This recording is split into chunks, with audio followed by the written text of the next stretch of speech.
Townsend Jr. once said, "The soldier is the army. No army is better than its soldiers. The soldier is also a citizen. In fact, the highest obligation and privilege of citizenship is that of bearing arms for one's country." Though I've never been in the military, I have a deep respect for those who have. I know that each soldier has a story to tell, and those of us who are willing to listen are really enlightened on a subject that we've never really thought more of. In fact, I was just that person a few years ago. I knew that we had soldiers, men and women, who worked in uniforms and who fought for our country, but I didn't really know what that entailed. So as I've grown older, I have met with soldiers, and I've really grown to respect them and understand that they have their own lives outside of the military too. My uncle, Staff Sergeant Michael Wall, was just an 18-year-old boy whenever he started his transformation into the military. And that's what I'm going to tell you about today. It's just a picture, a really hot July morning in Mississippi. He has cold feet. He's riding to the airport, and he's exclaiming to his mother, "Oh, I'm gonna be a soldier. I'm gonna get to fight for you. I'm gonna get to explore the world." And she's saying, "Yes, son, I know. I'm so proud of you." Well, once they get to the airport and he's about to board the plane, he turns around and he says, "Mama, I just don't want to do this." And she said, "Well, son, you've already enlisted. You have to. What do you think you're going to do?" And he says, "Well, I just want to go home and take care of you." Well, of course he couldn't do that. So from there, he boards his first plane from Jackson, Mississippi to Fort Till, Oklahoma. There he makes new friends, lifelong friends. He goes from cowboy boots and cut-off sleeves to combat boots and ACUs. After that, he will go from Oklahoma to places like Afghanistan and Hawaii and Missouri. Here he experienced combat and real-life experiences. He used to tell us stories all the time about how he would make people drop down and give him 20 push-ups. Of course, we never believed that.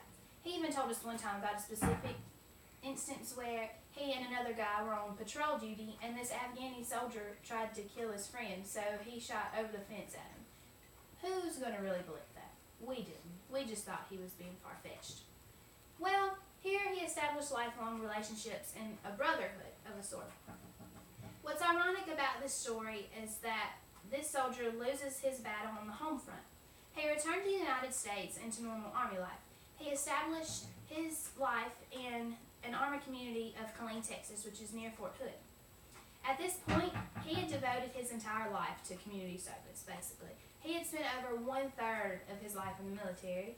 He was stationed all over the place: Texas, Missouri, Oklahoma, Hawaii, Afghanistan, and he had served 3 different tours in Afghanistan, and he only came home with like a minor injury. He was almost at 10 years in the service whenever he was tragically killed. Because he was so community service oriented and loved the military so much, he decided to join a biker club made of servicemen and veterans.